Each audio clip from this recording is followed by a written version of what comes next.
പരിശുദ്ധമായ റമദാൻ അതിൻ്റെ പകുതിയിലേക്ക് കടക്കുകയാണ്. എല്ലാവരും തൻ്റെ പാപങ്ങൾ കഴുകി ശുദ്ധമാക്കാൻ പടച്ച തമ്പുരാനോട് ദുആ ചെയ്യുകയാണ്. ഓരോ വിശ്വാസിയുടെയും മനസ്സിൻ്റെ ഉള്ളിലുള്ളത് എങ്ങനെ പടച്ച തമ്പുരാൻ്റെ പ്രീതി എനിക്ക് പിൻപറ്റാം, അള്ളാഹുവിൻ്റെ സ്നേഹത്തിലേക്ക് എനിക്ക് കടക്കാം ഈ റമദാനിൽ എന്ന് ആഗ്രഹിക്കുന്നവരാണ്. മഹാനായ ഉമർ ഇബ്നു അബ്ദുൽ അസീസ് റഹ്മത്തുള്ളാഹി അലൈഹി അവിടുന്ന് 3 കാര്യങ്ങൾ നമ്മോട് പറയുന്നുണ്ട്.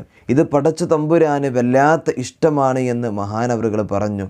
ഒന്നാമതായിട്ട് മഹാനവറുകൾ പറഞ്ഞത്, ഒരാൾ നമ്മോട് അക്രമം കാണിക്കുന്നുണ്ടെങ്കിൽ അവനോട് തിരിച്ചു പ്രതികരിക്കാൻ നമുക്ക് കഴിവുണ്ടായിട്ടും നമ്മൾ അവനിക്ക് അള്ളാന്റെ പ്രീതി ആഗ്രഹിച്ചിട്ട് നമ്മൾ പുറത്തു കൊടുക്കുക. 2, ഒരുപാട് സമ്പത്ത് നമുക്കുണ്ട്, അത് ഭൗതികപരമായി നമ്മൾ ചിലവഴിക്കുന്ന കാര്യത്തിൽ നമ്മളൊരു മിതത്വം നമ്മൾ പാലിക്കുക. 3, അള്ളാഹുവിൻ്റെ മുമ്പിൽ ഇബാദത്ത് ചെയ്യുമ്പോൾ നമ്മൾ എല്ലാം സാവകാശം നമ്മൾ ചെയ്യാൻ വേണ്ടി ശ്രമിക്കുക. ഈ 3 കാര്യങ്ങൾ ഒരു മനുഷ്യന്റെ ജീവിതത്തിലുണ്ടെങ്കിൽ അള്ളാഹു സുബ്ഹാനഹു വ തആലക്ക് അവനോട് വല്ലാത്ത ഇഷ്ടമായിരിക്കുമെന്ന് മഹാനായ ഉമർ ഇബ്നു അബ്ദുൽ അസീസ് റളിയല്ലാഹു അൻഹു പറയുന്നുണ്ട്.